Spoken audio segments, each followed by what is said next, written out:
Fantastic. Thanks a lot, dear Olga and SEEDIG, for the initiative to, organize this event, this panel event on how countries are managing data for the public good. I think it's also great to reconnect with the broader SEEDIG community and internet governance community in this regards, because I personally believe that this kind of exchanges and engagement between the different communities of practice, and you, Olga, mentioned that it's kind of for the first time when the conversations about open data are going to take place in such in-depth within the SEEDIG community for the first time. So I think this is a really, really valuable exchange, and taking different practitioners and communities of practice out of their comfort zone, help them get new insight and learn about the emerging debates on important topics such as open data is extremely helpful. At some point, it may help you rethink the modality and the approaches in which you operate conversations about and see things through different lens. In such this session focuses, as I mentioned, on a timely and really relevant topic: how a country is managing data for the public good. And for the session today, we have a distinguished panel of speakers, and I just briefly want to share with you whom do we have on board today. But as we move ahead with the session and as they will make their interventions, you will hear more details and more insights about their specific experiences, the countries they come from. For now, I just want you to know that we have a keynote speaker who is representing the Global Data Barometer, Silvana Fumega, who is the program director of the GDB. We have speakers coming from across the region, covering extremely important topics and addressing important issues when it comes to the data. We have Eduard Johnstra, who is the technical advisor on population and development with UNFPA ECA office. ECA stands for Eastern Europe and Central Asia. We have Helen Derbyshire, who is the Executive Director of Access Info Europe, and Helen is joining us. I'm sure Helen is joining from Spain. I hope I'm not wrong, but Helen is Access Info is based in Spain.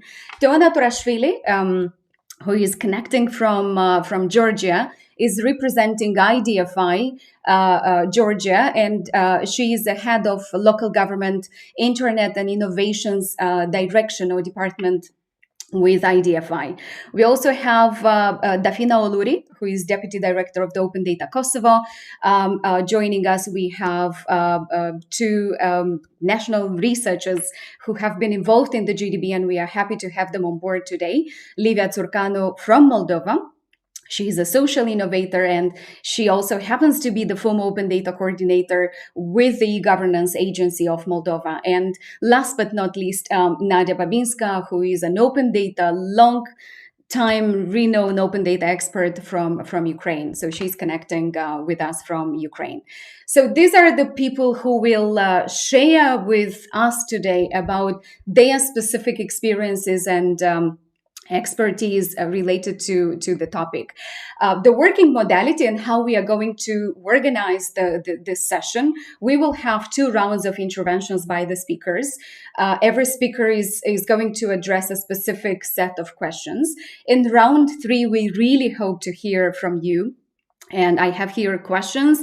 However, it could be feedback, it could be reflections, it could be comments, it could be very brief experiences from your own country or from the region overall. So it's not only, don't think that you need to engage only if you have a question. Any contribution, any insight is going to be extremely valuable for today's conversation. In the end, this is a learning and sharing platform. And in round 4, we will go to a final round of interventions from the speakers.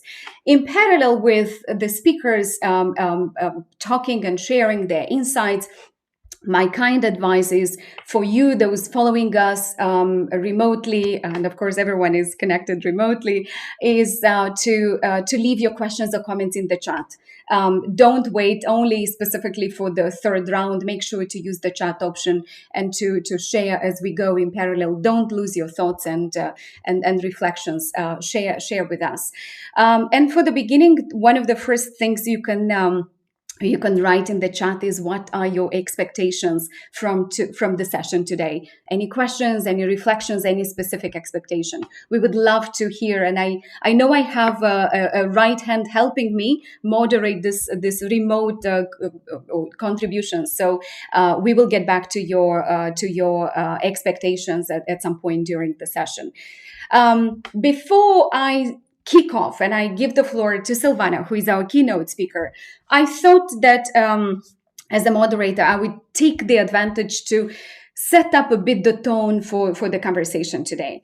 And basically, I was thinking that it would be valuable to set the tone by sharing the answers or some insights to the two questions that you see on the screen. What makes today's discussion relevant and valuable? And what's in it for the internet governance community? Because as someone who has been engaged in the IGF for years, in the EuroDig and SEEDIG, we keep wondering as a community of practice, how is open data connected at all with, the things we discuss in the IG space? So I will start with the first one: what makes today's discussion relevant and valuable? And what you see here on the screen, you see two images. On the left, you see the photo of William Farr, who is a doctor and statistician from the UK and who is regarded as a founder of medical statistics. And on the right side, you see some charts which are the visualization, Farr visualization charting temperature and mortality rates in London, which was printed in the report on mortality of cholera in England during 1848-1849. So the reason I'm bringing this example is because public health experts in particular, they have known for the past centuries how data can be the best medicine or the best solution, the best cure for several challenges or for several problems out there in the health sector. And with today's pandemic, this is really, really timely and relevant. But why Farr? Why his experience and his insight is so valuable? Because it was him who tested back in 1866 the theory that cholera is transmitted through the drinking water that was consumed by Londoners. By mid-1860s, a significant proportion of the working class in London was receiving water from different public suppliers. And Farr decided to classify. His approach was anchored in this idea that he started classifying the population that died from cholera not by their residence, but by the company who supplied the drinking water. So the data that he gathered back then revealed a very clear pattern that an overwhelming number of people who fell ill, they used to drink water from a certain supplier. So basically that data was the solution and the cure back in 1866, which helped to mark the last significant cholera outbreak in London's history. So basically the reason data is valuable today is because back then or since then, it has really helped save lives. And today we're dealing with another important and outrageous pandemic, and we need data for those conversations as well. And the second question, what's in it for the internet governance community? What you see on the right side, so this is basically an attempt to put together an ecosystem in which both communities of practice operate. On the right side, we have those, and I've seen a Diplo logo and colleagues at Diplo joining as well. These are the baskets that we have in the IG debate, the infrastructure for the ICT, the security, the regulatory framework, the economic component with e-banking, e-money, e-commerce. We have the capacity development, and we look into the digital divide. We have the sociocultural aspects with content, with online education, with cultural diversity. We have then the human rights dimension of the ecosystem with privacy, with data protection, with online and offline human rights. We have a wide spectrum of global, regional, and national stakeholders. And as we move into the part of the ecosystem on the left, this is where the open data conversations have been heavily taking place during the past decade. It was anchored in conversations about technology and democracy, and how technology and democracy have been going hand in hand, or maybe they haven't, and what was the role of data for that purpose. We've been dealing with data in the context of good governance or open government, transparency and accountability. Again, the open data was at the core of those conversations. Citizens' role in the development agenda overall, and we've been talking a lot about how citizens come into the decision-making processes, and data, open data was at the core, and of course, evidence-based policymaking, which we need regardless the sector that we deal with: population, health, education, tourism, migration. Anything you name requires evidence and data. So I hope with this, it's clear, why we are discussing about data and open data, and why global metrics such as the Global Data Barometer is so essential for these conversations. So without any further ado, I would like to invite Silvana Fumega of the Global Data Barometer to take the floor. Silvana is a researcher, also and policy director with ILDA. ILDA is the Latin American Initiative on Open Data. Silvana holds a PhD from the University of Tasmania in Australia.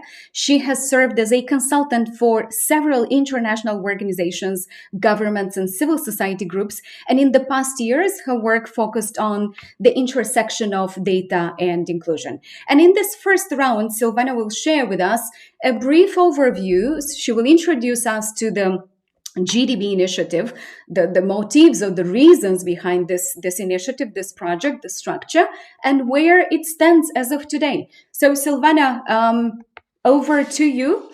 And thank you so much for making the time to join us so early from the Latin American side of the globe. Over to you. Just to check, can you see my slides? Yes. Yes, perfect. That's the first line for every webinar that we are having these days. I mean, the mic, the slides, everything is okay. So thank you, Veronica. And first of all, thank you for the invitation. I think this is going to be one of the first events when we share some of the initial findings from the GDB, although we are still in the process of review. So everything that we are sharing today might change a little bit in the next few weeks, but we are really happy to get to that final line very soon. So basically, as Veronica mentioned, I'm currently the project director of the GDB. I'm also wearing a different hat, that is the research and policy director of ILDA, that is a Latin American organization. And we are currently implementing this pilot edition of the GDB with an amazing team from all over the world. So I want to share a little bit about why we are doing what we are doing these days. Bear with me with the slides because I have two different screens, so it might take a while. So basically, after almost a decade since the launch of the Open Data Barometer, that many of you might be familiar with it, this year we are working in this pilot edition of the Global Data Barometer. And why we are doing that? Basically, the main thing is because even though public data has been more accessible in the last decade, we don't know how well it is deployed as a resource for tackling social challenges, enabling collaboration, driving innovation, and improving accountability. And without that, without new benchmarks, we are losing track of the key data agenda-related issues that affect policymaking and innovation. Therefore, we are now working with the GDB to better track to which extent that data, is governed, shared, and used. And basically, nowadays we are talking and thinking about things as privacy, care of data, protection of human rights in the development of technological interventions, development of techniques and tools for machine learning, digital security, inclusion in the production of data and algorithms, data governance structures, and all these topics can no longer be ignored. This issue complicates the initial agenda, whose principal and almost exclusive concern was to increase the accessibility of public data. So this complexity, all these topics that we now care about, that we know that are important for our access and for our use of data, has been only partially reflected in current measurements. So in this context, the GDB has been designed, as I mentioned, to respond to these issues, to fill critical knowledge gaps on how data, policy, and practice are unfolding in different sectors, regions, and countries around the world. So in this case, we are talking a particular region, but we are working with different regions around the world. And for us, in that sense, it's really important to include as many countries and regions as possible. This has been done with the support of IDRC, in particular the Global Research Hub, as well as many other key support organizations, such as the United Nations Population Fund, that is here today to explain a little bit why they are supporting this project, and many other partners and regional hubs that I'm going to go into in a few minutes. So, to go back in time, I mean, just to give you a little bit of background or where this is coming from, this project was initially designed in a workshop in January 2020, before pandemic times when we were allowed to travel.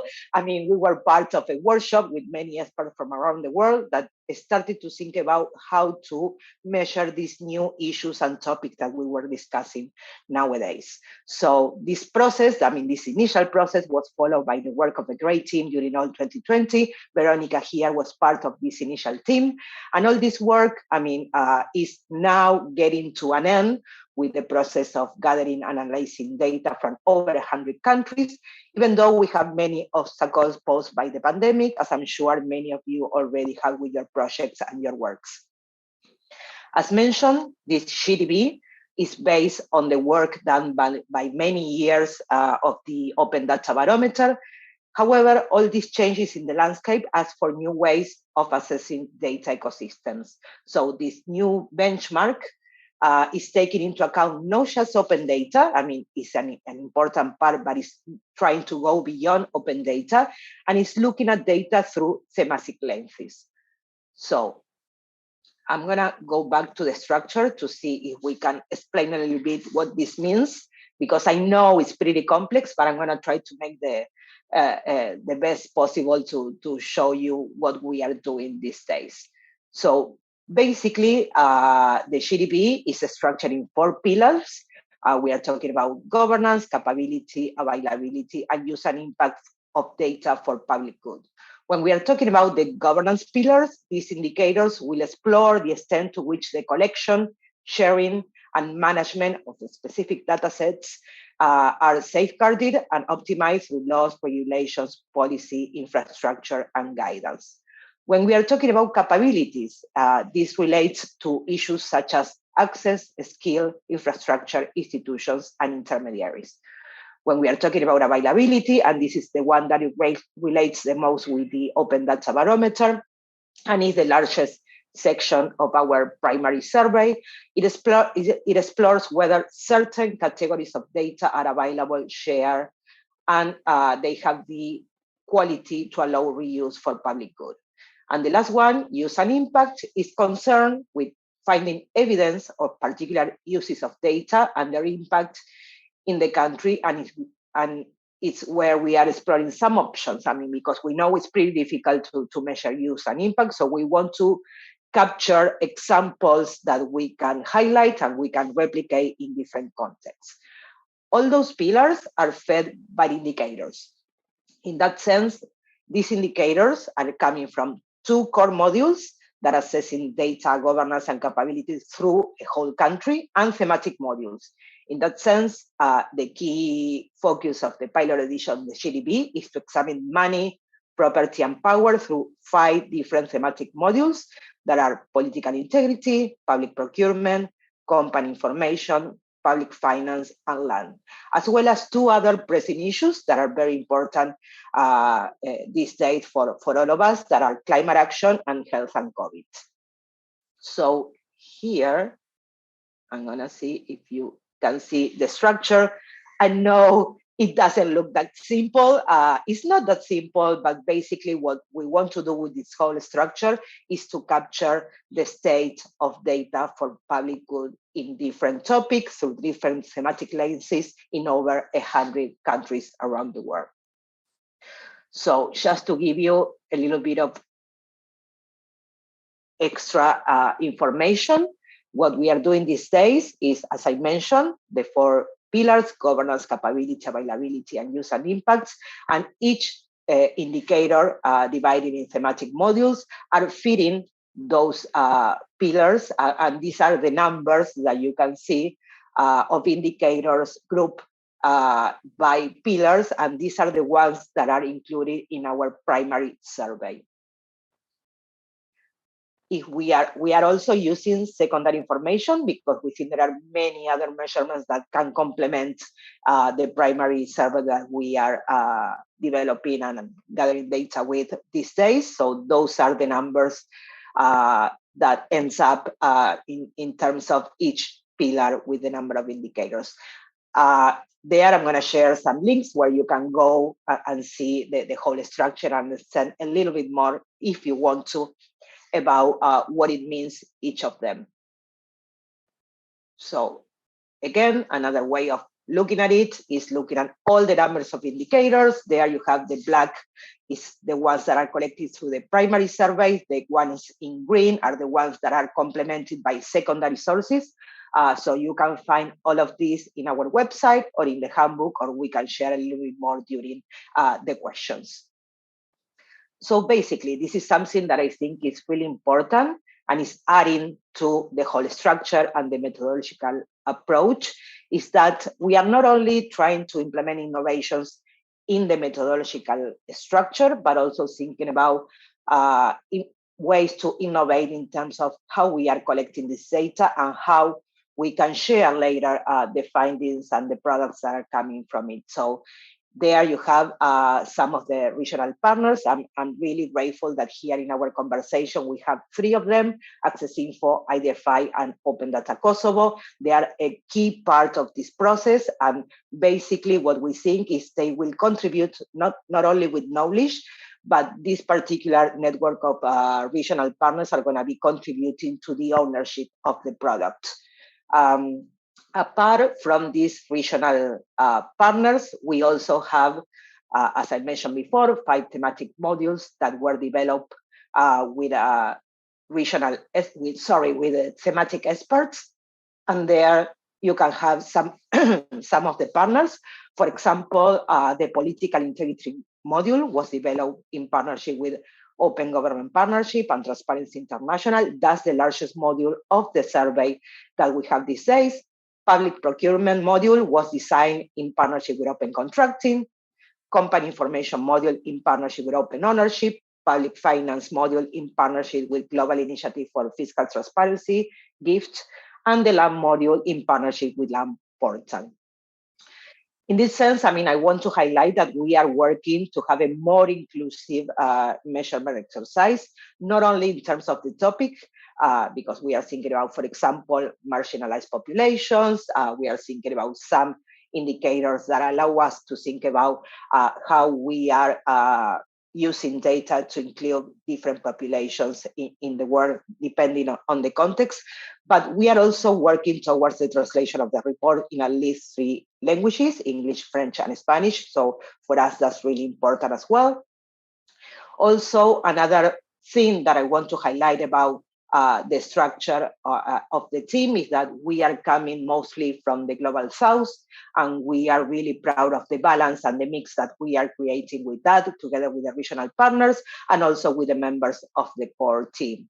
And this balance is also complemented by a group of global experts that are part of the research advisory team, and that they provide input and they make us think to improve the outputs coming from this exercise, and we think that are key for this process. So in terms of the process, where we are now, so basically this is the whole structure. We are now getting to the end of the line. We are, as I mentioned, we are working in a pilot edition. So this is kind of a way of testing many things in terms of the methodology, also thinking about the structure. So we want to use these pilot editions to think about how we can improve it and make it better in the future.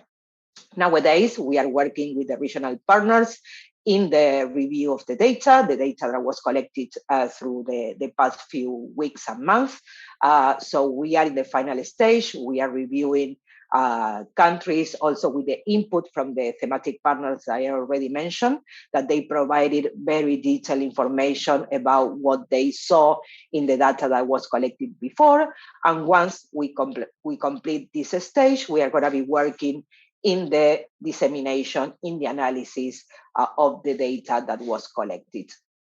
In this sense, we are looking forward to these next few weeks and months. I think it's going to be really fun, at least for myself. I think it's the most fun part of the whole project, because we are not only working inside our team to produce the visual tools, the report, but we are also working with the regional partners and the thematic partners to produce new products, new events, to think about how we can do it better in the future. So we are hoping that this initial conversation is only the beginning of new conversations that we are going to have through 2022 to see what other products that probably we are not even thinking about right now that we can do with the data. Because I mean, I don't want to go ahead with the questions later, but we think that it's probably the end product for this process, but we want to be the first input for many other products and processes that many organizations and governments and individuals could do with the data and the report that we are providing. So I don't want to take more time of this. I know there are many speakers that have a lot to say, and also I'm eager to hear what they have to say. I'm only gonna share just a few sources where you can go deeper to check all the methodological part that I know I went really quickly, and probably you have many questions about the details. We have the handbook, the website, we have our social media accounts on Twitter, on LinkedIn. You can follow us and see the progress. So I'm gonna stop here, just not to take more of the time, and I'm looking forward to the conversation and the input from everybody here in this call. Super. Thank you. Thank you so much, Silvana. And maybe just before we give you some time. I know it's a lot of to digest. I know. Could you please share with our followers in this event, for the clarity, is GDB going to produce, because that's the question that usually pops up, is it going to produce a global ranking? Are countries going to be, scored, who's in the top 10, who's the top 20, like a little bit of insight before we go into the details, so it's kind of, Yes. yeah. Basically, I mean, we know that everybody's waiting for a ranking and those kind of things. It's gonna be there, but we don't want to put the emphasis there. We think this is more than a collection of assessments or a ranking, because context matters. So it's kind of difficult to compare number one with number 100, because we know they are in different regions with different contexts and with different resources. So what we want to do is to stress the value of this exercise as a collective learning device. We want everybody to learn how they can do better in the context they are based. So in that sense, yes, we are going to provide different numbers and rankings and scores. That's going to be there, but we don't want to put the emphasis there, because we think it's much more than just a ranking. And of course, what we are going to thinking and trying to do with the report is not only going into some of the findings per each of the topics that we are covering, but thinking also what are the key things that you can do depending on your context to improve your situation. So again, context matters.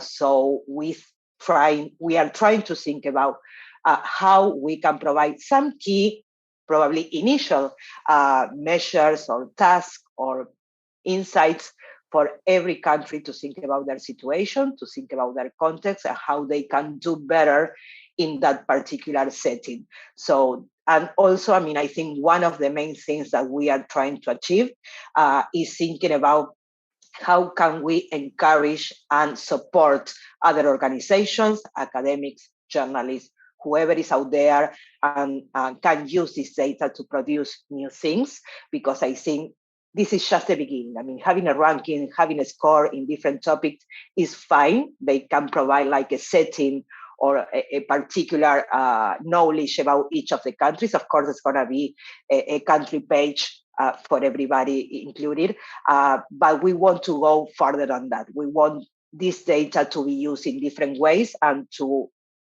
for everybody to make use of this data to produce new things. So that this pilot edition is just the input for many other organizations to do new things and different things with the data. Super. Thank you. Thank you so much, Silvana. And indeed, generating value, and you have seen how big, how broad the ecosystem is, and that is indeed something that requires a lot of data to, to be able to make important, feasible decisions and identify the right solutions in moving forward. And in moving forward, it's really my pleasure to give the floor to a dear colleague from UNFPA, Mr. Eduard Jonstra. And you, Silvana, mentioned that UNFPA is supporting the Global Data Barometer as one of the actually strategic partners, I would say, because UNFPA ECA office is supporting the data collection process for the GDB in Eastern Partnership and Central Asian countries, and this support has been crucial for the region, because if not for the UNFPA support, probably the region could have been left out as part of the first edition. Maybe yes, maybe no. But the good thing, UNFPA stepped into this process. Mr. Jonstra is a demographer. He's a passionate demographer by training. He has more than 25 years of experience as a technical advisor on data collection and analysis, in particularly related to censuses, national censuses and surveys. We know how important those tools are. He joined UNFPA in 2004 as a technical advisor, specifically on population and development. He has been involved in UNFPA's recently launched demographic resilience program really, really actively. He believes that better access to and use of population-based data is something that reflects the support to the initiatives related to the open data. So, Mr. Jonstra, in your intervention, I would like to get a couple of insights on what are the UNFPA's priorities when it comes to open data. Your work on population and development, how is it connected to the open data? And overall, how the data agenda is important to organizations like UNFPA. And with this, over to you. Yeah, thank you very much, Veronica, and thank you, Olga, for giving me the opportunity to speak at this important event. And thank you also for the kind words with regards to UNFPA support. Indeed, we are supporting 11 countries in our region. Our region is comprised of a total of 17 countries and entities, I have to say. And the others are supported, as I understand, by UNDP. So I think all in all, I believe that every country in our region is actually going to be represented in the Global Data Barometer report. And we eagerly look forward to seeing the results of this. Now, let me start with your answering your questions with the last one. How is open data, or how is data in general important for us? Well, when I saw this question earlier, I thought, well, maybe we should invert it. Maybe we should say, how is it not important? Because that would be a much shorter answer. But nevertheless, let me wrap this answer into a little bit of advertisement for UNFPA. We have been existing for just over 50 years.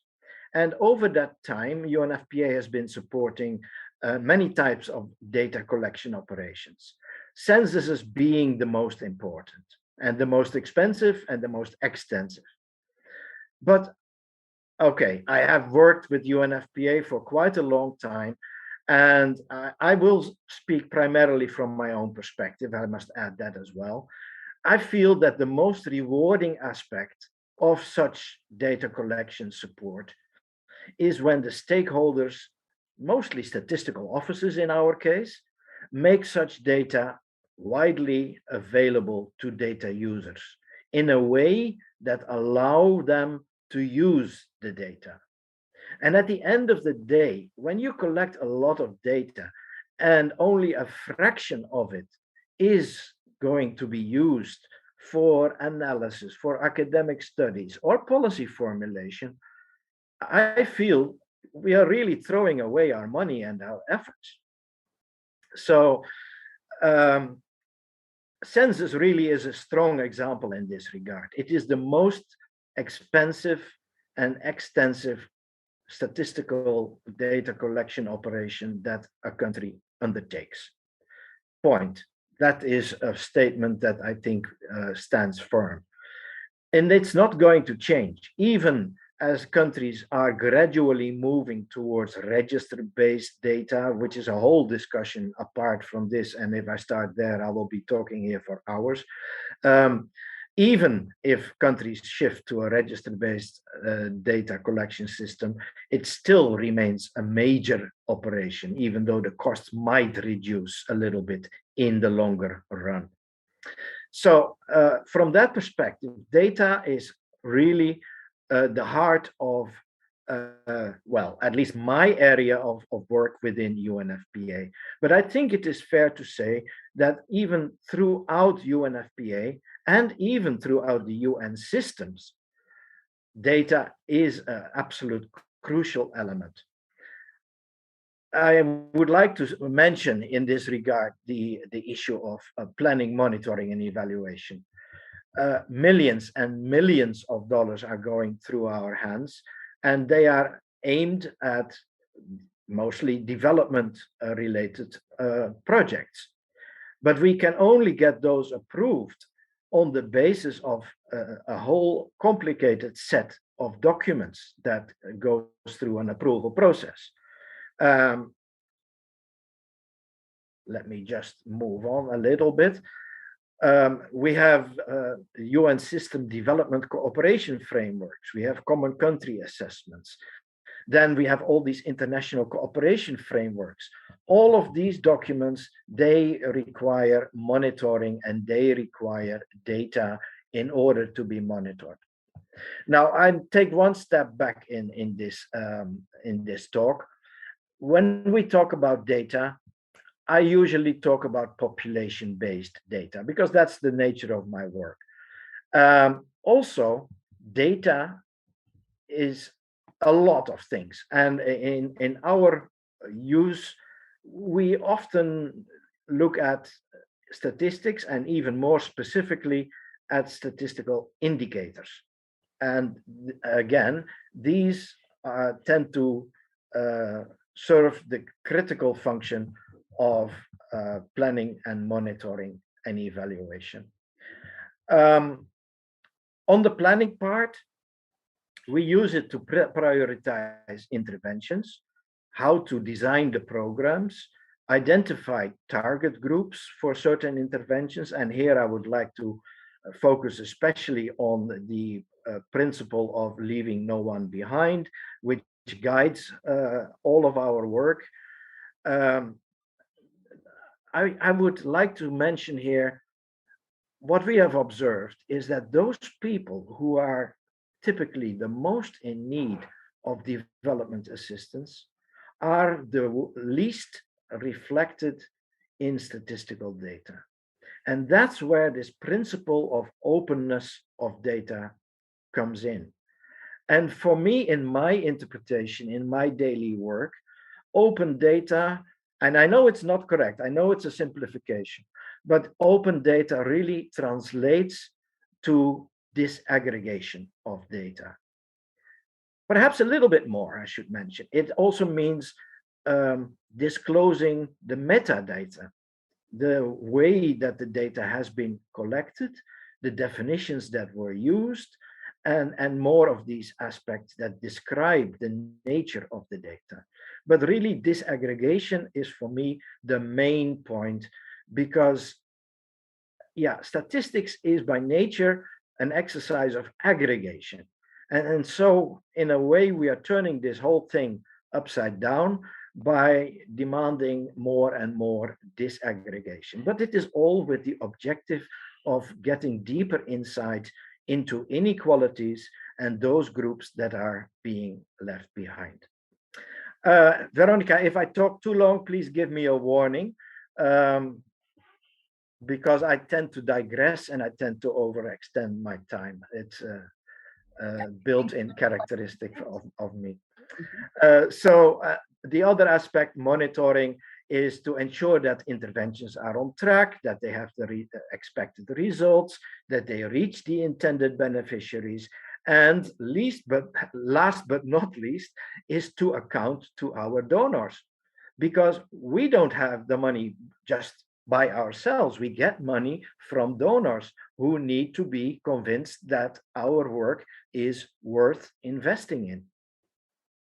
And evaluation, basically, again, similar kind of considerations as monitoring, but in this case, assessment of impact of interventions, looking at the sustainability of interventions, and again, focusing on the donors to encourage them to continue their support.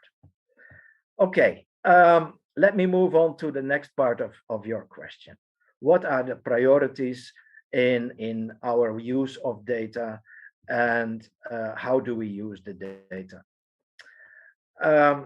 Well, the priorities, I had actually conceived of a list of how we consider the priorities of data. The quality of it is one, and perhaps the most important one. Completeness, especially when we deal with the census, because the census is supposed to cover everyone in a country. The timeliness, especially under the COVID conditions, has become such a more important element than it used to be. In the past, we spent months, if not years, on data processing when a big survey or a census was done. Nowadays, things are going much, much faster with the use of new technologies. The relevance of data. Are we asking the right questions? And then we're coming more to the issue that relates to open data. And again, I'm going to in the direction of disaggregation in conjunction with the dissemination practices and the utilization practices. In all of that, when we talk about disaggregation, we do need to keep in mind this issue of confidentiality. Ideally, we would really like to see microdata to be widely available to researchers and other people who are capable of working with it. Microdata, anonymized, obviously, because it needs to be confidential. It is an issue, and it remains a challenge with many statistical offices, because often the statistical laws do not allow microdata to be shared outside of the domain of the authority that collected them. This is, again, a big discussion, a long discussion, which I cannot go into, but it remains an issue. Some of the statistical offices we work with, they do provide samples of microdata, anonymized microdata, to institutions like EPAMs. And I can talk about that more if questions arise on that. Well, let me just conclude this part. I think I'm way beyond my 7 minutes, actually. That we decided to support the Global Data Barometer initiative, since it bundles all those priorities that I just mentioned into one comprehensive research framework. And a particular attractive feature for us was or is that the Global Data Barometer goes beyond just the availability and accessibility of data, but that it looks at the impact it has in governance and even in people's lives. Thank you very much. Thank you, Mr. Johnstra, for this comprehensive overview of the importance of the data, and anchoring it in the entire cycle of the decision-making process, from planning to monitoring and evaluation, but also listing the key principles and standards, basically, which are required not only for the demographics and data related to population, but any other sector indeed. So thank you very much. And Thank you for supporting this exercise and this research with the Global Data Barometer. And we have a second round of interventions, and I have some specific questions for you for that stage. In moving forward, I'd like to zoom in a little bit. So from this helicopter view perspective provided by Silvana from the GDB and Mr. Johnstra from the UNFPA, I want to zoom in a bit and go into the regional hubs. But these are important organizations and institutions that have the potential to become the so-called centers of excellence in the use of data for the public good.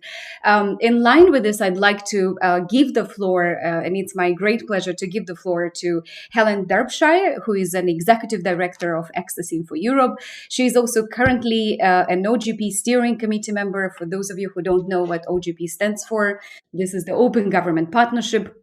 She's a human rights activist specializing in public's right of access to information, of freedom of information, and the development of open and democratic societies with participatory and accountable governments.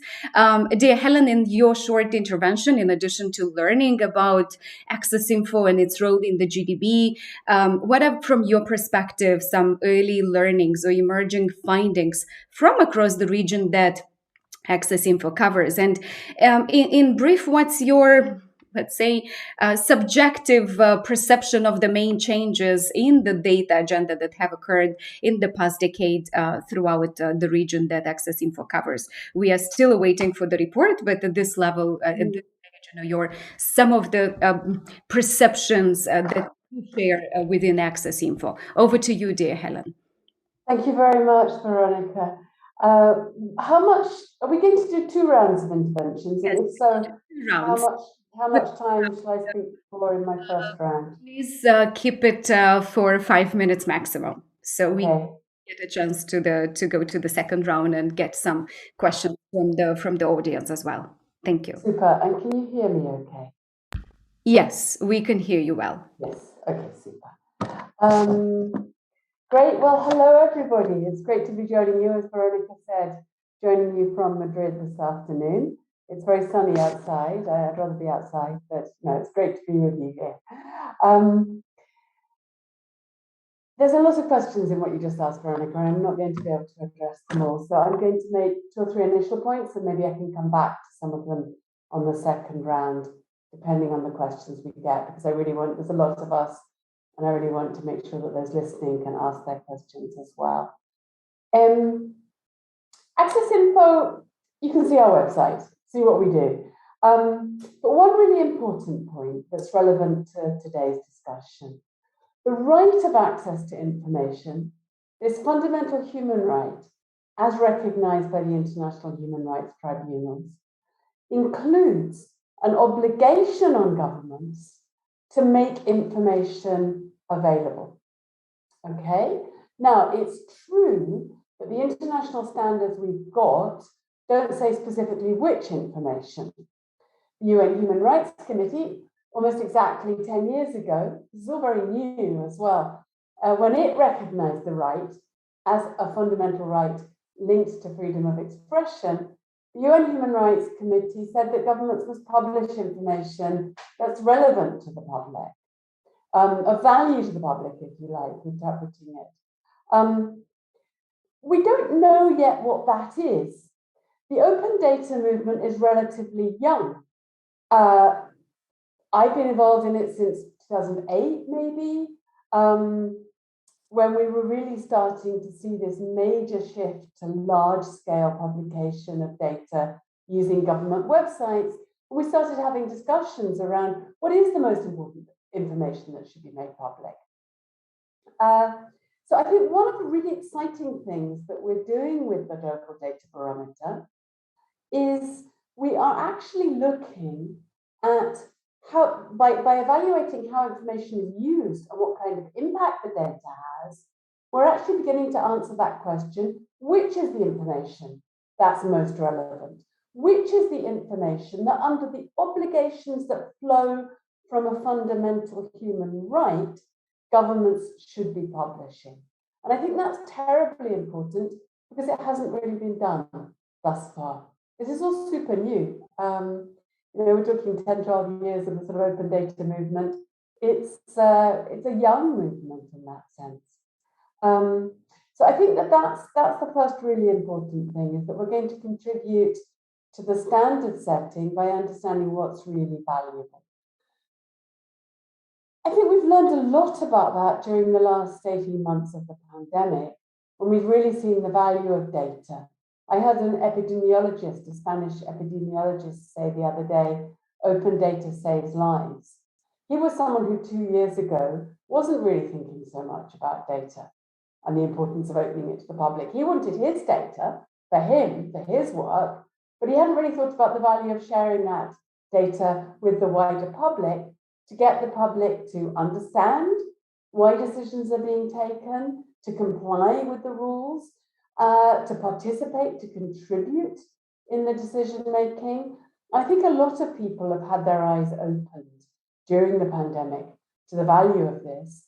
So this much more in-depth Global Data Barometer, compared with previous exercises, it's something that's much more profound, much more in-depth. That's really important. The second important aspect of what we're doing is that we are measuring better than ever before the levels of open data. It may come as a surprise to some people, maybe not the people on this webinar today, but it does come as a surprise to many people that I talk to when they ask me to say, well, are we in Italy better than you are in Spain, or is it better in Kosovo or in Sweden? We don't really know. We can look at the quality of the rules on paper. We can compare the laws on paper, but I think many of us come from countries where we know only too well that what's written on paper and what happens in practice are not the same things. So how good are our transparency systems in practice is something that perhaps rather remarkably we don't have very good measures of. And this new iteration of the measurement that we're doing on open data with the Global Data Barometer is going to be one of the most important measurement exercises that has ever been undertaken by anyone, anywhere. And it's interesting that we're doing it primarily from civil society. There are intergovernmental organizations that are charged with doing measurement. The UNESCO has responsibility under the Sustainable Development Goals, under SDG 16.10.2, which is about the right of access to information. UNESCO is supposed to be measuring that, but frankly, they haven't got a very good measurement system yet. They're working on it, they're trying to improve it, but they don't have the resources either. So once again, what we've managed to do, and it's, everyone who's here today speaking, and thanks to Silvana and all the colleagues at ILDA, Veronica, they're getting the ball rolling. Thanks to the people who are supporting it, the donors and the intergovernmental organizations that are supporting this, we're actually managing to do something that no intergovernmental body has been able to do thus far either. And that's really important. And I think it's important that we are cognizant of that and the huge value of the data and the information that we're going to get. And then as a third and last point about the introduction, I think you asked the sort of pattern of information. I think we're still seeing that it's very patchy, very, very patchy. I don't know, maybe if we have more time, I can go to some more examples, but we really do see that you can't assume that because a democracy is more developed, an older democracy, you can't have those prejudices. You cannot assume that those countries are going to be the ones with the best levels of open data. That's not how it works. So I think that when we really are able to stand back and look at the full set of results, it's going to be very, very interesting to see what we find. It's going to be very important to use that. As Silvana said, it's not only a ranking, because it is about the context as well. And I think that what we're getting here, again, I would say for the first time, is a better analysis of the context in which data is being made available.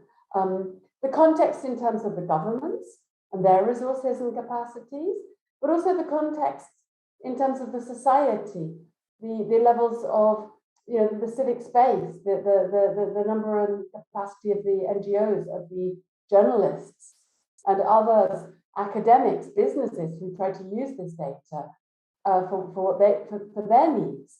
So I think that this analysis is going to be very useful so that we can actually understand better what are the drivers which will help us ensure that the data that the public needs, that is genuinely useful for the public.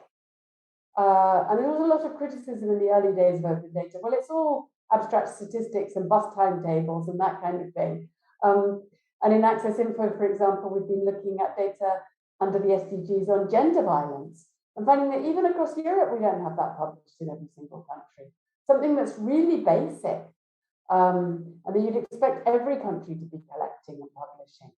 So I think it's going to generate some really interesting and really important discussions about what do we prioritize for publication, this idea of publish with purpose. And that's why it's very exciting for Access Info to be involved in this initiative. Thank you.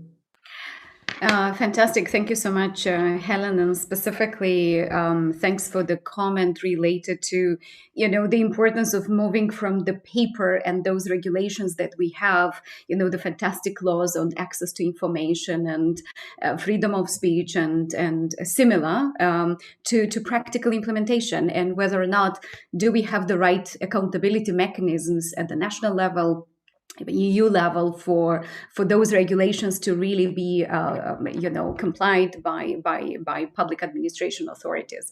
Thank you so much. And Helen, if you could share with our audience, what are the specific countries, just give an example of the regional coverage that yes, I'm sorry about that. As a hub, so we get the perspective. Yes, indeed, what we're doing from here in Madrid. I mean, essentially we're covering the European Union region out of Access Info, which is our area of speciality because we're sitting in Madrid, but we have a specialization particularly in the EU region and Europe more broadly. We're looking at the countries in the EU which are also members of the Open Government Partnership. So I think there's 21 of those. So that's an interesting sort of criteria to do that overlap, because it would be super useful. You mentioned that I'm on the steering committee of the Open Government Partnership, as you were indeed in your day, Veronica, and you're now an envoy. It's going to be very useful to be able to feed this data that we get into the discussions in the Open Government Partnership. We'd love to do every single country, but we're limited with resources. Then we've got a handful of countries, which I have to be careful how I refer to them. It's not the global north because it includes New Zealand, which is definitely not in the north of the world, but somewhat more developed countries, including New Zealand, Australia, Korea, South Korea, Canada, and the USA. So we've got a slightly broader brush than Europe. Countries that you might expect perhaps to be more advanced with their open data. So that will be the particular perspective that we're bringing in the results that we're collecting. And we're the largest hub. Thank you. Yes. Yeah. My colleague Marta Mokwende, I have to give a shout out here to my colleague Marta Mokwende, who has been working incredibly hard on this. And in a way, because this is a much more ambitious global data barometer, it's had its teething troubles as a pilot. But that's normal because we're trying to do something that hasn't been done before.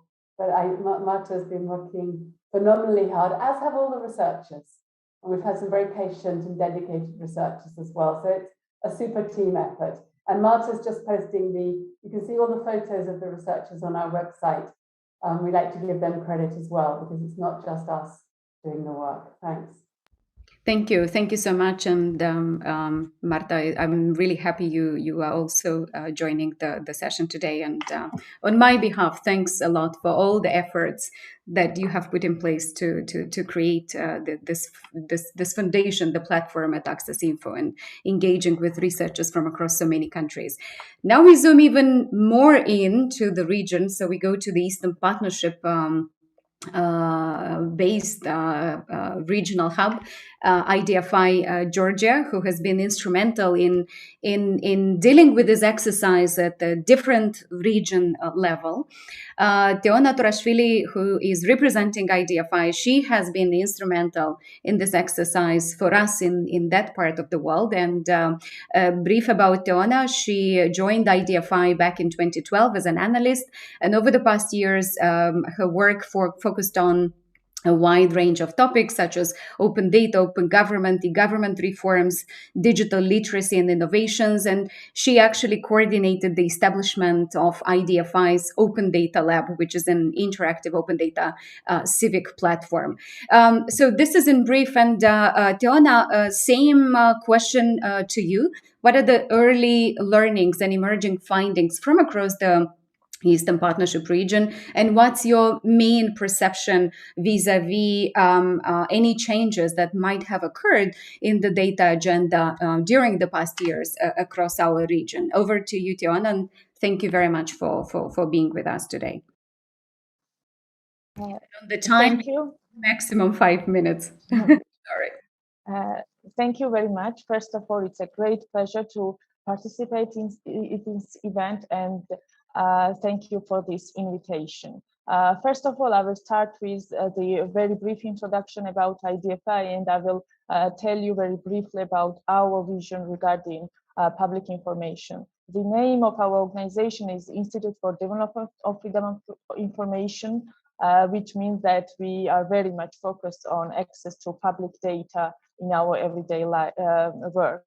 IDFI is a Georgia-based non-governmental organization that aims to support the development of an informed and empowered society for democratic governance. We work to access quality information, develop rigorous analysis, and use innovative tools in order to improve governance, advance rule of law, reduce corruption, promote informed civic participation, expand accountability, spark innovation, and encourage inclusive growth. For us, access to public information is a key in all these some kind of goals and objectives, because we believe that information fuels democratic and prosperous society. It empowers citizens to hold government and businesses accountable, governments to better respond to society's needs, and businesses to design innovative and socially responsive products. It was already mentioned that IDFI acts a regional hub for the Global Data Barometer for Central Asia and Eastern Europe. We are covering 12 countries, and we are very grateful for UNFPA, because without their support, of course, we won't have this opportunity to be engaged in this project. And of course, they support the engagement of our national researchers as well. And I will use this opportunity and show my and also express my gratitude to our national researchers. And I'm happy that two of them will be here. So as for example, how we somehow see our role in this global initiative, because for us it's a great privilege to have to be equal partners in this global initiative, because we think that we with our regional and national experience, we can somehow link these global trends and tendencies to regional and national tendencies and patterns, and design relevant solutions for our region with the consideration of international expertise and best practices. As for our some kind of emerging or very important some kind of findings, of course there's several. I won't somehow enlist most of them, but I will highlight one of them, because actually it was mentioned during the speeches of our previous speakers, the importance of impact, how GDB is assessing the importance of impact. And in this case, it is a little bit unfortunate that we see that the use and impact category or component turned out to be the most challenging for our region, which means that there should be more initiatives should be supported and implemented in order to support the use of open data for public good, because there are only sporadic examples of data use cases, mostly by media and CSOs. And we think that there's a significant lack of engagement from the side of academia and the business sector in various open data initiatives for public good. And I think that it is reflected in the final results.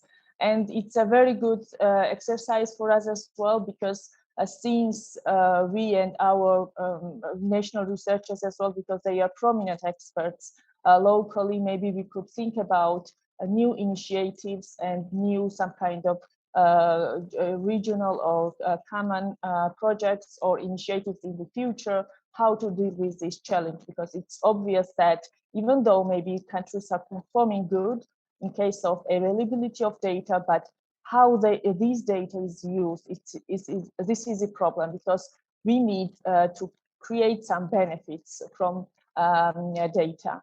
As for some kind of major changes over the past years, it is my, to some extent, my subjective view that maybe later when we have this full analysis, especially about our region, it's obvious that some countries are progressing in terms of improving access to open data, legislation and practices, while it could be claimed that some countries are stalled to some extent, so their reforms are stalled, especially in the direction of access to open data, and no fundamental reforms are implemented or initiated over the past years, while others are backsliding even, unfortunately. So these are first of my interventions, and of course we will have the opportunity to discuss other issues which is somehow relevant and interesting for our audience. Thank you so much.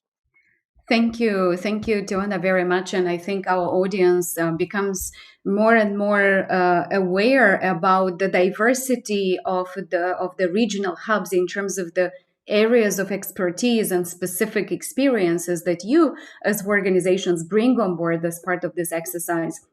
So you are not necessarily, the regional hubs are not necessarily research institutions per se, but they bring a considerable level of expertise, but also experience, both in the field of data and other areas such as access to information or freedom of information, which is extremely relevant. With this, I'd like to move us to the last representative of the regional hubs that we have on board today. And it's my pleasure to give the floor to Dafina Oluri. And Dafina, what is important that I mentioned, she was awarded the Forbes 30 Under 30 award for her work at Open Data Kosovo, which recognized the organization as one of the most successful initiatives for contributing to the improvement of law and policy making in Europe. So Dafina, throughout her years of work at Open Data Kosovo, really worked towards increasing youth employability through equipping both young women and men with high value skills. And open data was at the core of Open Data Kosovo organization throughout the years. So Dafina, similar to the conversations we had or interventions we had with the regional hubs, your role in the GDB, which is more or less clear because all the regional hubs have the same role, but if you could emphasize more, what's your perception of the main changes that have happened in the data agenda in your region, and some of the early learnings or subjective perception of the learnings from the countries that ODK covers. Over to you, Dafina, and thank you very much for joining us. Thank you so much, Veronica, and thank you all of you that took the time to be part of this conversation. I would briefly start with talking about what Open Data is. Open Data is a civic tech organization that recognizes the importance of technology to contribute to a social good or to good governance. ODK has championed the opening of governmental data since its founding, so from 2014. It has designed, developed scalable, data-driven solution to diverse portfolio of clients that includes the public institution amongst others. And related to your question, I would say that the process of opening the data sets in both countries, which we are acting as a regional hub, Kosovo and Albania, has started mainly in the 5-6 years. This is due to the requirements and the drivers coming from the civil society, where I would say that open data has played quite a crucial role. In Kosovo, the open government portal that is being prepared and that has been prepared and it was designated for publishing opening data sets and its respective to a government institution. It's for the information society. We've seen that this open governmental data is not published and thus giving us a limited set of data.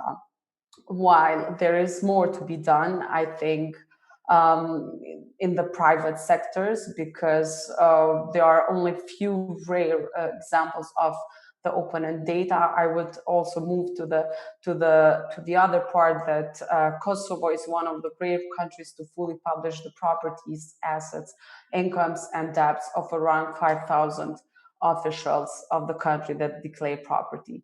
So basically, the data of those officials are available, accessible, free online, which contain more than information of 10 previous years. So basically, it provides basis for control of wealth for politicians in Kosovo, and in a very effective way, which comes as always as a source of reference when a public official is discussed.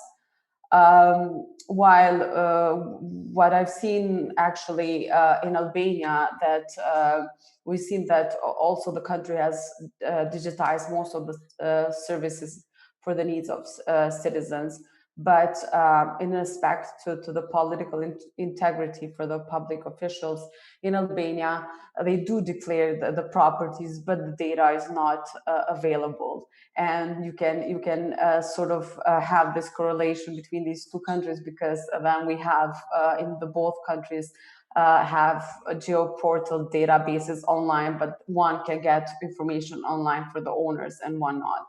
So this process of completing this whole research was basically in different areas. And I think it had a great impact for our organization as well. This process created impression to me. I would say that despite all efforts to open all public data, we're still in the initial stages of this process. And a stronger legal requirement in this regard may be a positive impact to speed up the data opening process.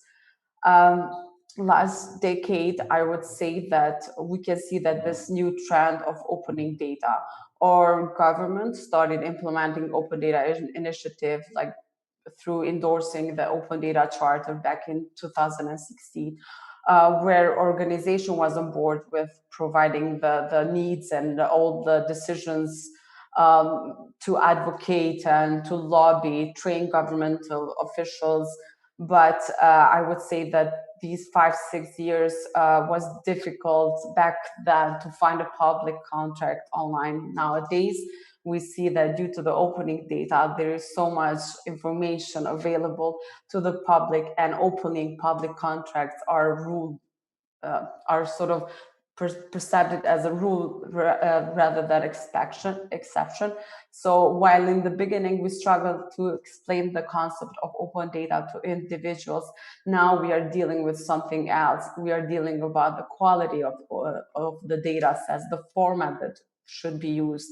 So this is, I would say, that the trend that we are constantly looking for increasing quantity of data in general, and to the open data as well.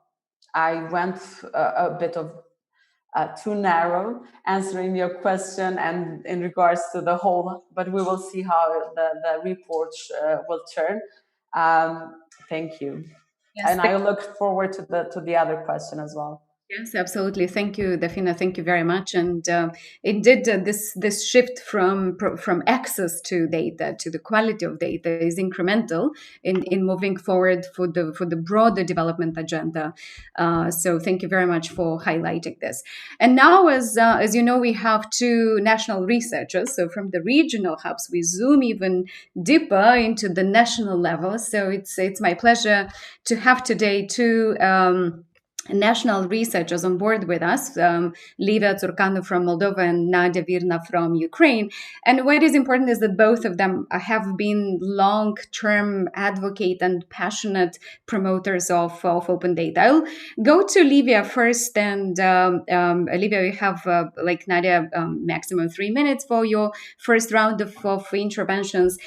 Before I give the floor to Livia, I just wanted to share she's a social innovator with passion for positive systemic change and digital innovation. She works at the intersection of cutting-edge technologies and societal challenges impacting countries, but also local communities around the world. And as I mentioned in the intros, Livia is a former open data coordinator with the government agency in Moldova. So she's been the one dealing with, all these aspects of access and quality and availability, demand and supply and so on. Livia, in your role as a national researcher with this GDB pilot edition and being for a long time involved in this field, what were the main challenges that you faced in the process of data collection for the GDB during this past months, and have things improved, progressed, or regressed? Again, your subjective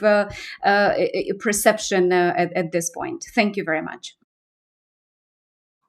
Thank you, Veronica. Hi, everybody. It's a pleasure to be here with you today, discussing such an interesting topic that I'm passionate about, meaning data, open data, and how we can use it to create public good and to spur change and innovation in the countries that have been analyzed in the barometer that has been in the process of making since May. So it's a pleasure for me to speak about my experience with as a national researcher, but also to reflect on my experience as the former open data coordinator for Moldova. So to give you a little bit of context, Moldova has been one of the first 16, I think, countries in the world that launched an open data initiative back in 2012. So this was an agenda that was under the e-transformation of governance agenda for Moldova. So in this way, open data was always there at the discussion table, always mentioned by high-level management bodies from the government, ministries, and other authorities at the central level. And we also launched an open data portal in 2012, so it's already like almost 10 years ago since we embarked as a country on this data agenda. Also in 2014, we have established a legal framework that would set up the legal context for opening data, for open data initiatives, and also offering different methodologies on how data should look like and where should it be published, and basically creating an environment for open data in Moldova by unifying these elements, such as on one side we had central authorities, on the other we had the technological part, which was the portal, but also we had this umbrella, we actually still have it, the legal umbrella under which everything was happening in the field of open data. And also open data was kind of the main theme in the National Action Plans for Open Government that Moldova was submitting since 2011, if I'm not mistaken, when we joined the partnership. So basically a lot of talk about transparency was actually directed towards open data in our country. So to me, it was interesting to see where we are now in 2021, almost 20 years 10 years actually, since the beginning of this initiative in Moldova, because at some point I felt like there is a stagnation in the enthusiasm and the efforts that have been directed towards advancing open data in Moldova.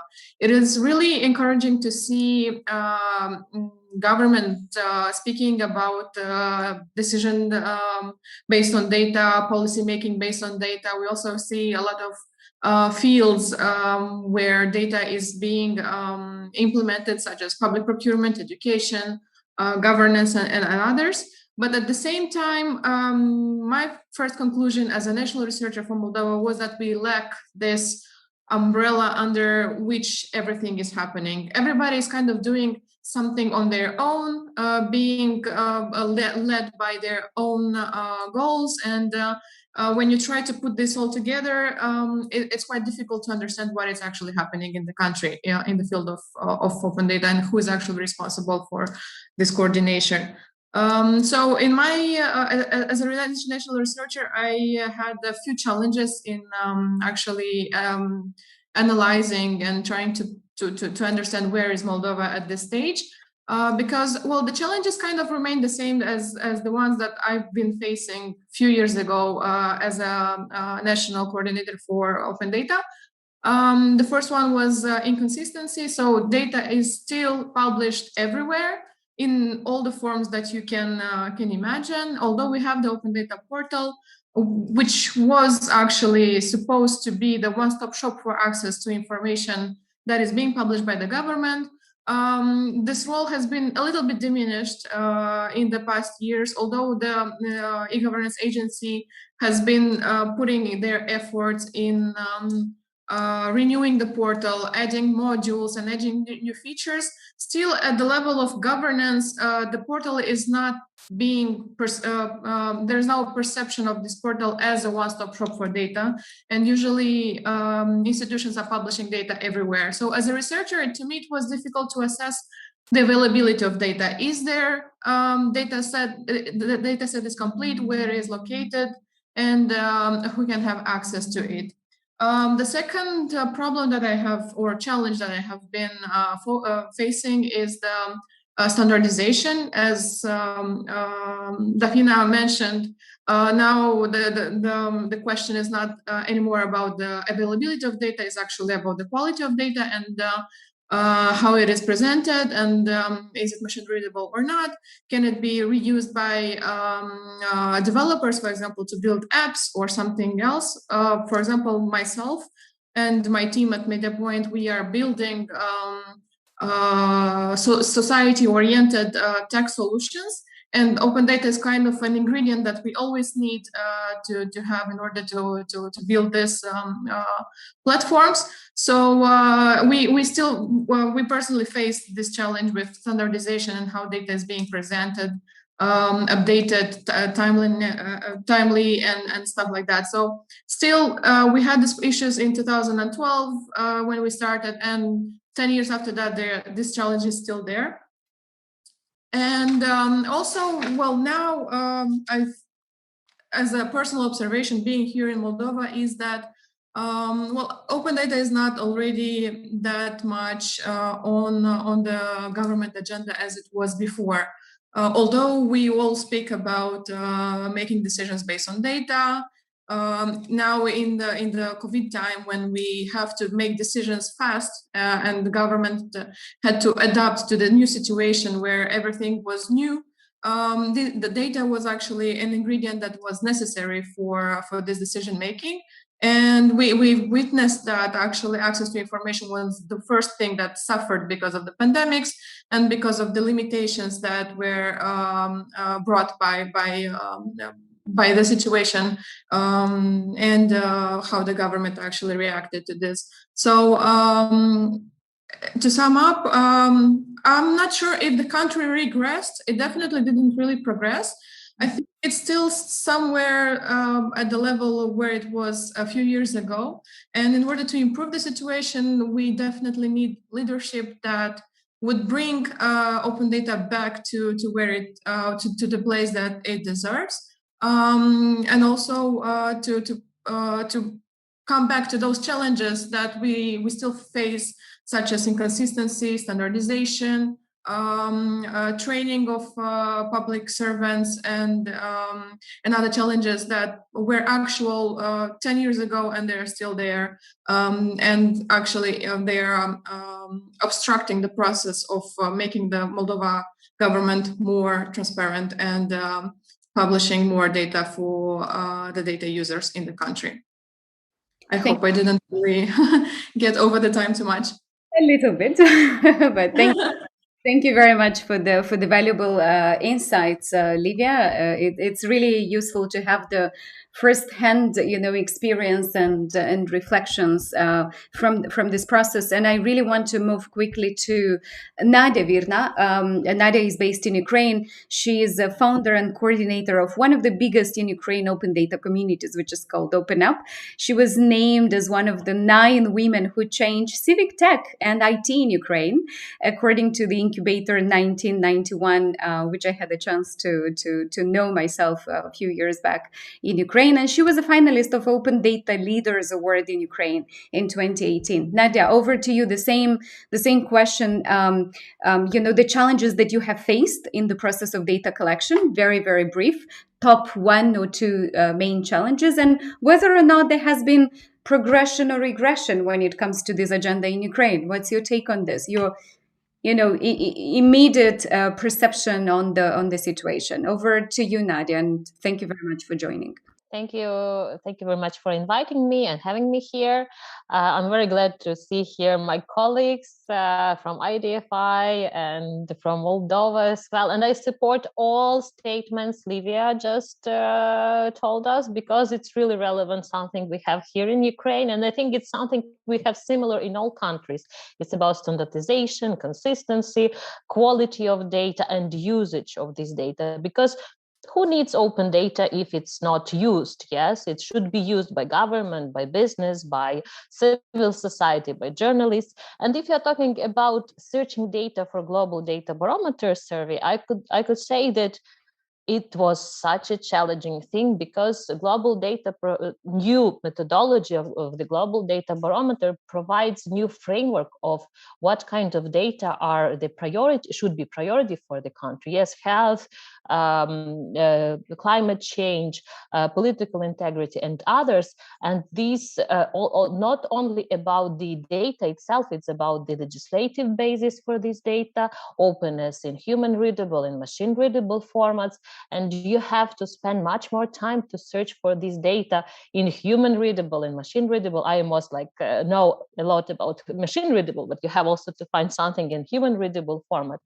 And you see how little attention to these very essential topics in Ukrainian government. For example, in collecting data about these topics in Ukrainian government, it takes a lot of time to find one source of this information, this essential information on health, on governance, on public sector information, FOIA requests and so on and so far, in one place. And it's really difficult to understand all the specific, for example, if you're talking about public budget or about political integrity issues, and it's really very complex. But I think if all governments will read attentively and understand the core issues and core goal of this barometer, they can use it as a guidance for the government to implement in their strategies. For example, in Ukraine, we have now the new legislation. It's the Open Data Decree, a governmental decree that states that Ukrainian government has to pay more attention to social important data, and they have to prioritize this data. So here it is. We have this Global Data Barometer list of data. They can just take it and use it as a guidance, as a list of data they should publish in one place in Open Data Portal. And I think it can be, if they will use it, it can be a very useful tool for governments itself. And what can I tell? What can I say also about the progress or regress? I think we have both, as in all countries. Yes, if we, for example, if you're talking about legislative framework, we have some progress because we have new legislation. As I told you, new open data decree with more data that should be published as open data in machine readable format. New framework for government to publish this data, local and national government. We have open data competency center for public servants, for civil society, a lot of educational materials on open data. We have also like the draft of the open data strategy developed, and now it like I think it's simultaneously presented now for citizens. Okay, so we have these politically legislative parties in progress, but if you're talking about quality, standardization, consistency, as Livia was talking about, still problems, still like we have already 6 years since the first legislation was adopted, but we still have these very easy solving problems because big ministries, they have a lot of resources for digitalization, and digitalization in Ukraine is one of the main I know the main topics now, like country state in smartphone is like the main logo and motto for Ukrainian government, and they focus and they also allocate a lot of money into digitalization, for example in 2022 budget, but still, even though we digitalize or digitize something, we still don't think open by design. It means that if we digitalize our public sector infrastructure, we should think that it should be open by design, open by default. And I think this is very huge problem. And another problem is that unfortunately for Ukrainian government, as Livia was talking about Moldova, in Ukraine, open data is also not the priority. The priority is e-public services. It's about development of DIA platform, development of more and more public services to make digital. And what we afraid as a community is that this, like this DIA and this digitalization will lead to lead to monopoly of the government on very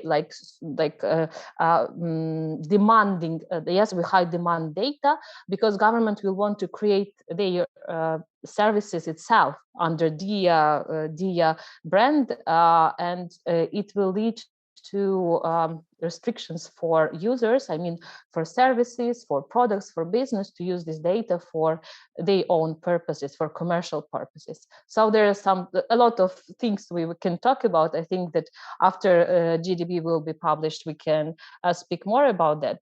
But it's very challenging, it's very important, it's very needed, it's very huge and complex. But I think it's something it's like starting point. We can afterwards in 10 years to look back and see, oh, okay, how we like progressed or regressed, I know, but it's really important step.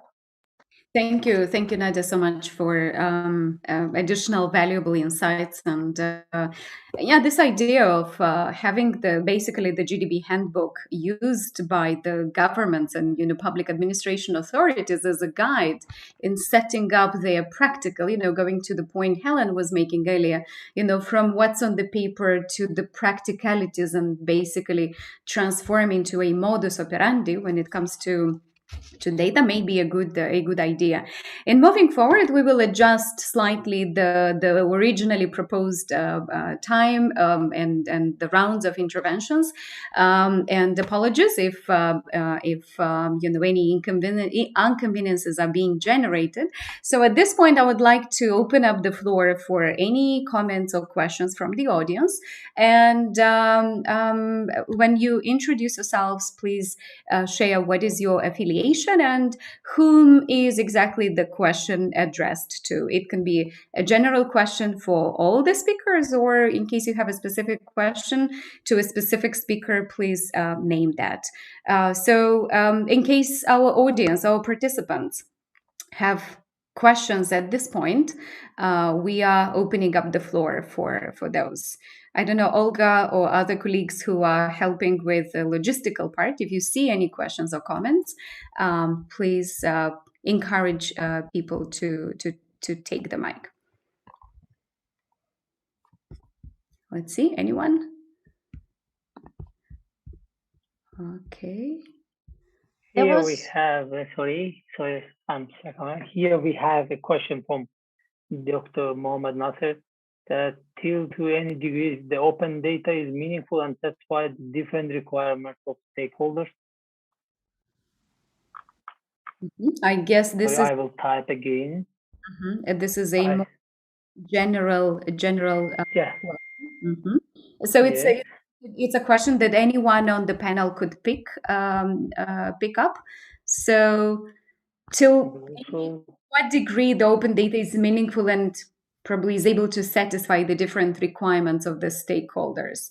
It would have been fantastic to have Mr. Mohammed directly address the question and take the floor so that we get to understand, the nuances behind. But if anyone from on the panel wants to reflect a little bit, 1 minute maximum on this question, please. I can jump quickly to say that that's one of the things that we want to know with this exercise. Basically, I mean, not only in this particular case, the question was about open data, but we are talking about data in general.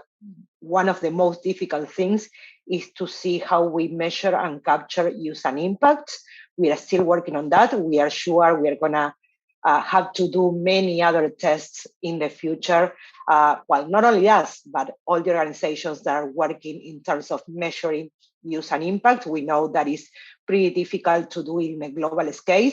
I mean, yeah, we used to do that as a study cases, and that's perfectly fine. And probably we are going into that with the examples and the things that we are going to find with the data from the GDP. But there's a lot of things to do in that regard in the future. But basically, that's one of the main questions. Is the data that we are having nowadays, I mean, inside and out of government, is the one that is demanded by the public in different ways? It could be NGOs, academic journalists, regular citizens. I mean, that's one of the main things. And hopefully we can start answering that question in the next few months. Thank you. It's extremely valuable, Silvana, extremely valuable insight. And I saw a raised hand by Mr. Johnstra. Just call me Edward, please. I speak again from my personal perspective. I am actually a little sad that we need the term open in the context of open data. And to me, open data is not a thing. It is a strategy. And so to ask the question, to what extent does open data satisfy the demand of stakeholders? One should ask really, to what extent does data, any data, meet the demands of stakeholders? And the process to do that is the process of open data, which you might even, I know this is not an appropriate remark perhaps, but you might rephrase it to opening data. So again, it's a process, it's a strategy to me. And I'm really a little sad because, okay, let me take it from a different angle. And again, I'm going over time, of course. From a different angle, when somebody uses an adjective, and when I write something where I use an adjective, I always tend to look at, okay, is this adjective necessary? And does the opposite of it exist? So in other words, when you talk about open data, does that mean that we also have something like closed data? Well, I guess we do. There is always secrets. But in principle, there shouldn't be a need for this adjective in the context of data for public good. That in itself is a wonderful phrase. I love it. Data for public good. You know, we have this Russian-funded project. Sorry, I shouldn't say that, maybe. But we have this project within our region, which is called SysPop, and it has the subtitle "Better Data for Better Policies." And that is exactly the same kind of approach, you know, data for public good. Okay, that was just my outburst at this point. Thank you. Thank you very much, Edward, for stepping in and for your valuable reflections. I saw Helen has a raised hand. Helen? Thanks, Veronica. I have to say I like Edward's proposal that we eliminate the word open, and maybe that's the direction in which we're trying to move. Unfortunately, the reality is, yes, there is still a lot of data that's closed. And there's a lot of data that doesn't exist yet. One of the things that we've seen in the European region is the lack of data on lobbying, for example, because the data has not been collected. So we've got data that hasn't been created, and then we've got data that has been collected but has not yet been published. But hopefully, we're just at this moment where we still need to use open data, and in the future we won't need to. And I agree that data for public good is a really great phrase. Just one other small comment on this question, which I think is really important, is that there's not a single answer as to how information should be made available to the public. There will be more sophisticated data users who want it in a JSON format. They want to be able to download the entire data set in a way that it can be reused for data visualizations or other analyses. And then there will be other members of the public who just want to understand what's going on and would really appreciate if, with plain language, the data is summarized with data, but summarized and explained on public bodies' websites. So I think that's something that's also difficult to fully capture in the measurements, which is how the multiple ways in which data can be made available. Because we see in Access Info sometimes that data, yes, it is there, but it's hard to find. So is it really open in that sense? And it's not in forms and formats that's useful for most people. Thank you, Helen, so much. And you heard Livia saying about this initiative, or the intention to create the one-stop shop for data, so that you see every single data set that's being publicly made available by central public administration authorities. But this is very, very hard discourse, a paradigm shift, and requires a specific mindset across the governance overall. We see a question here, and if any of our speakers, Tiona, Dafina, Livia, or Nadia, would like to reflect on, it's related to the COVID-19 situation, which somehow made it a norm for public institutions and governments to make data available to the public. Do we see this phenomenon continuing and becoming the standard post-COVID? Thank you very much, Enoch, for your question. And really, any of the speakers I mentioned would like to briefly reflect on it. I see Silvana's hand. Silvana, please kick off.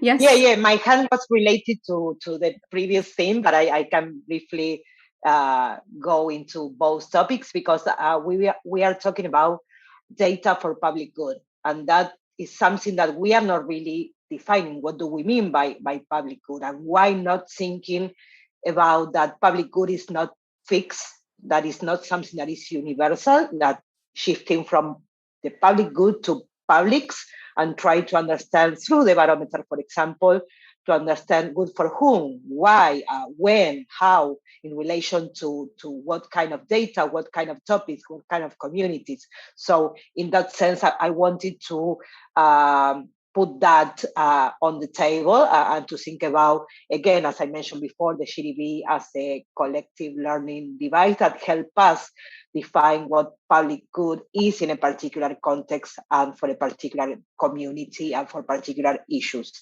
And just briefly, in terms of the COVID and the access of data, I mean, there's a long process. I mean, we've been working on opening data, even though I really love the clarification from Eduard about open or data in general. We've been working on these issues for like around a decade.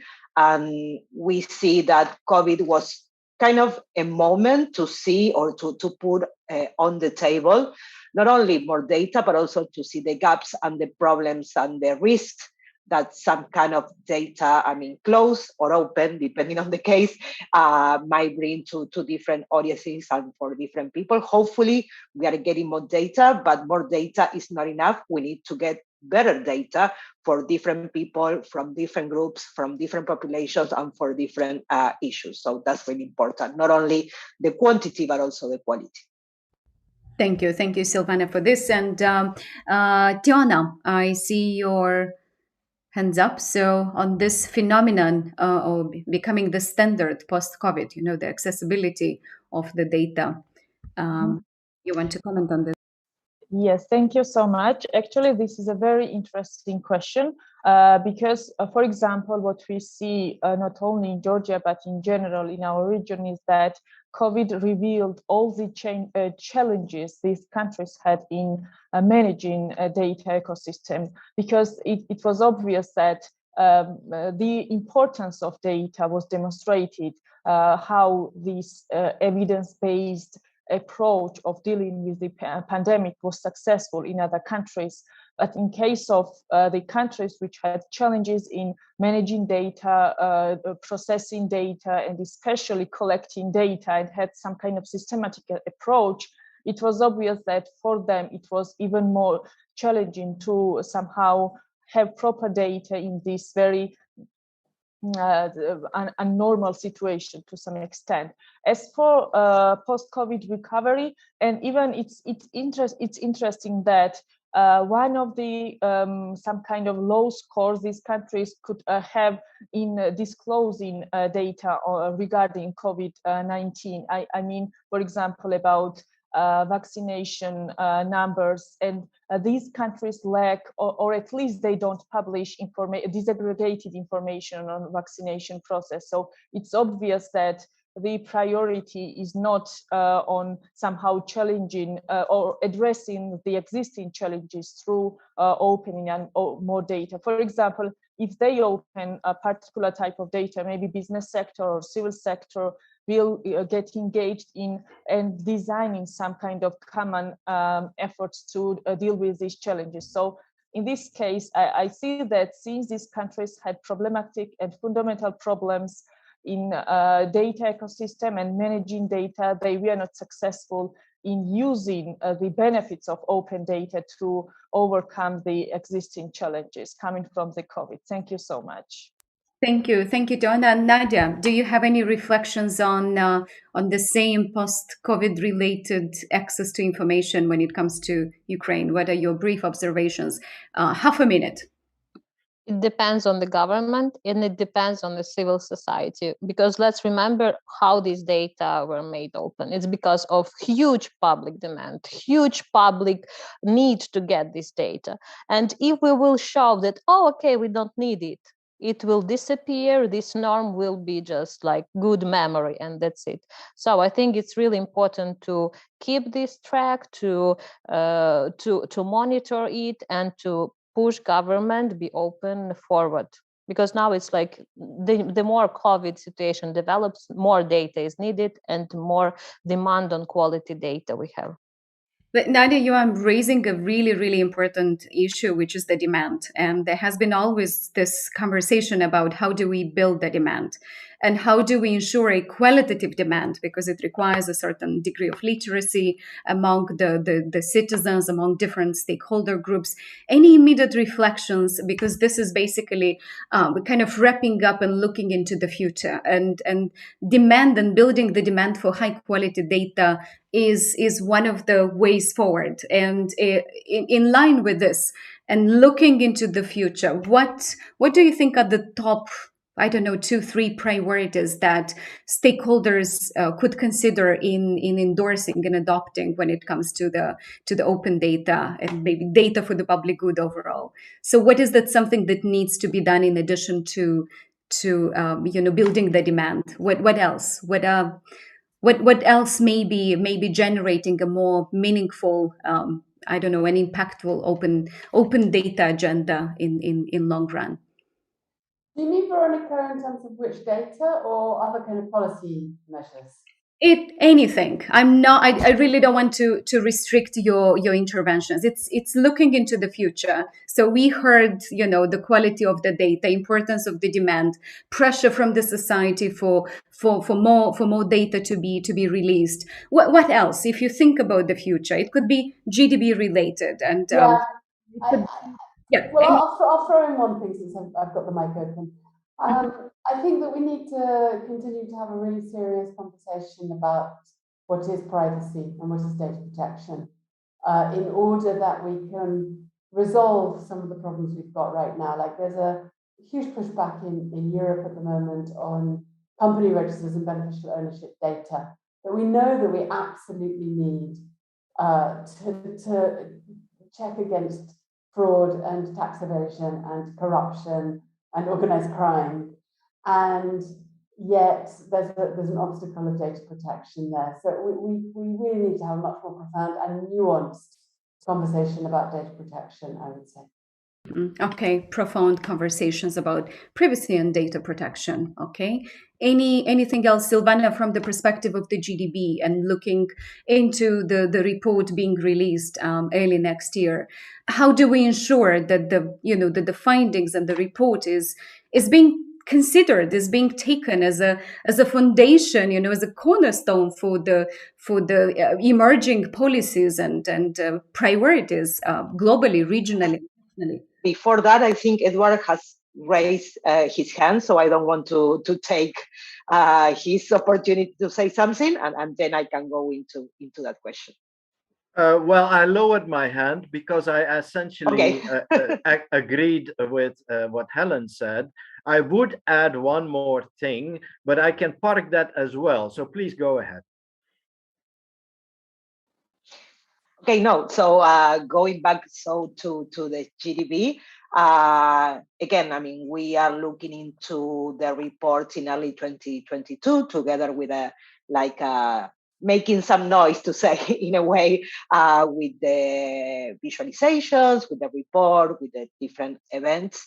But again, I want to stress this point that I made earlier, that this is not the end product. It could be the end product for some part of our team, but it's the beginning for many other things to come. Like, for example, this type of conversations, I think they are really useful, and we need to do these conversations with every region that is out there, and to keep this conversation. I mean, this was just an initial conversation, not that we put the basis for these conversations. What is coming next year? What are the things that we need to think about?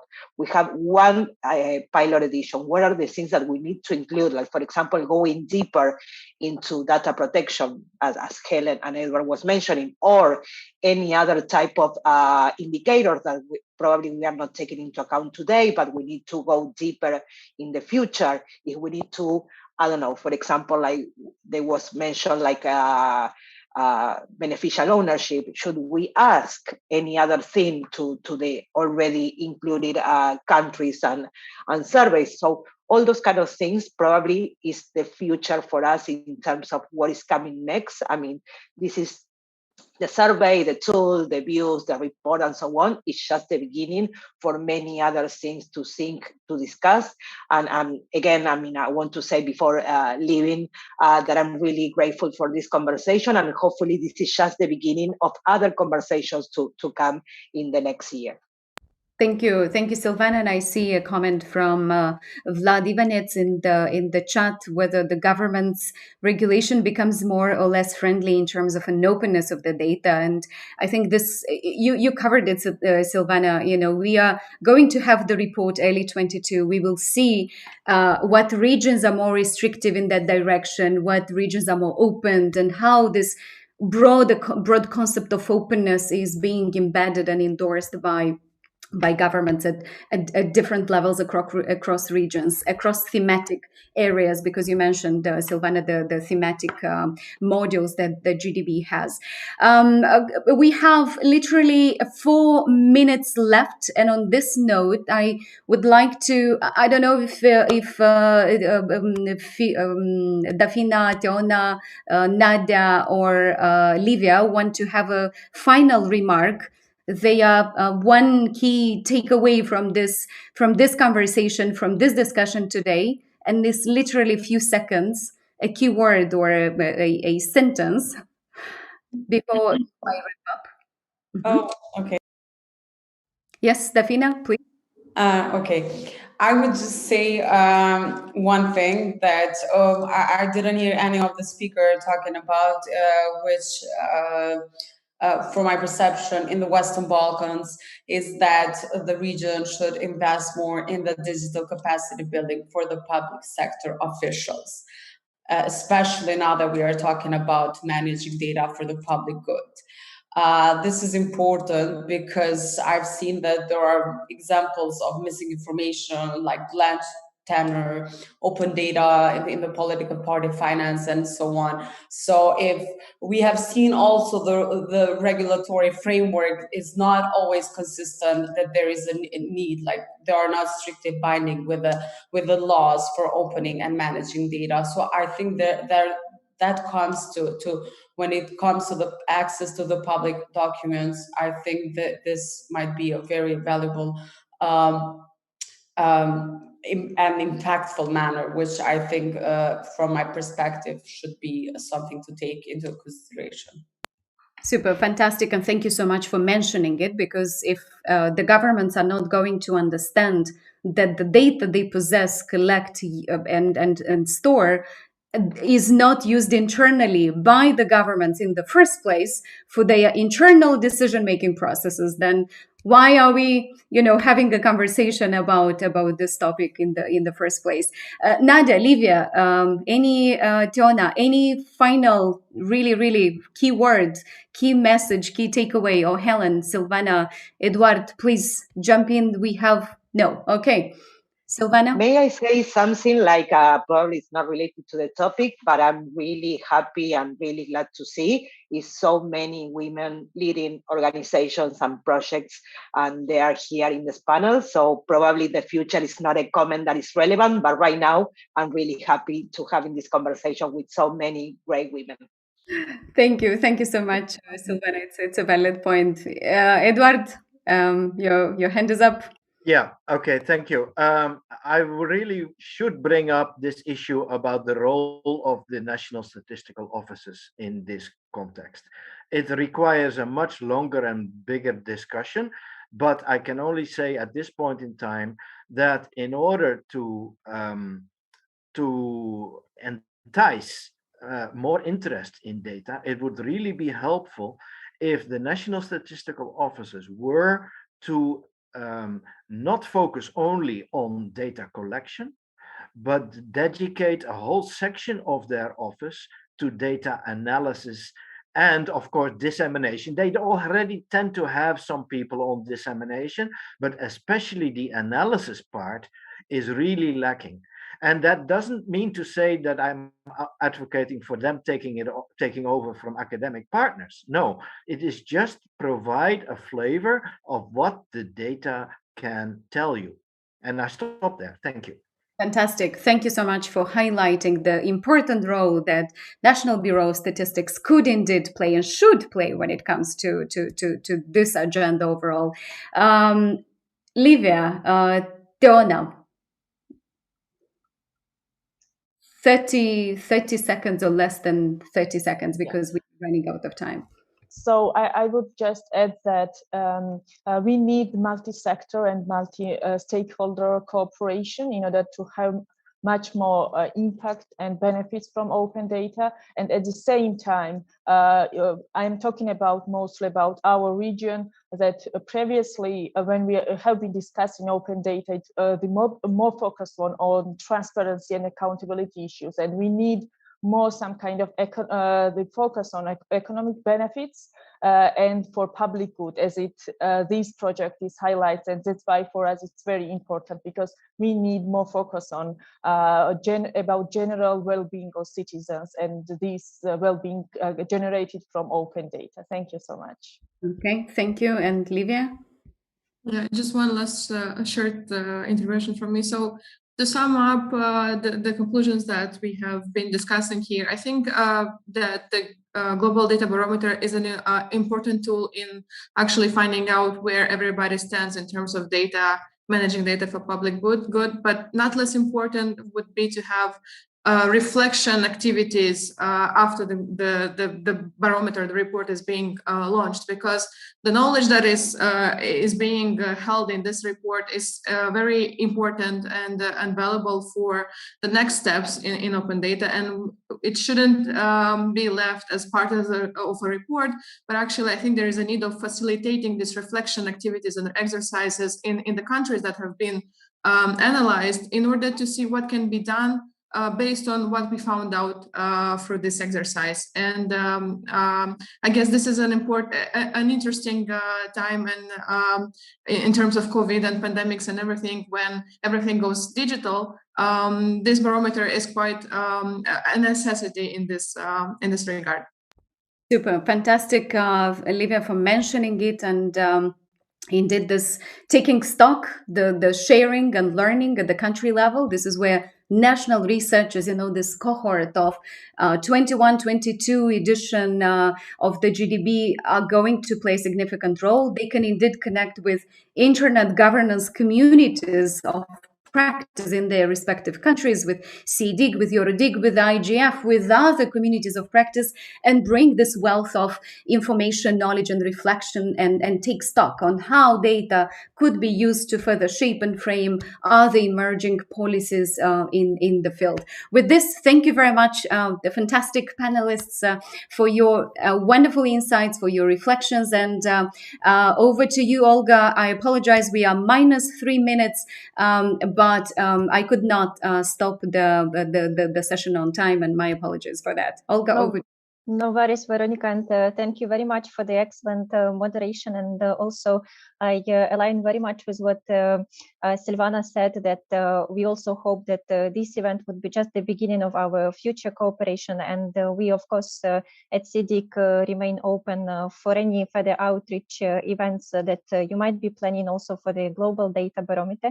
Thank you also, huge gratitude to all the speakers who joined us today. And it was so great to see how much passionate you are about data, open data, data for public good, whatever we call it. But the essence is that that we all care about how much data is available and accessible. So thank you very much for that. And that was our privilege to hear the very first insights about what will be in the GDB report in 2022. So we are looking forward to that. Thank you very much, and see you some next time.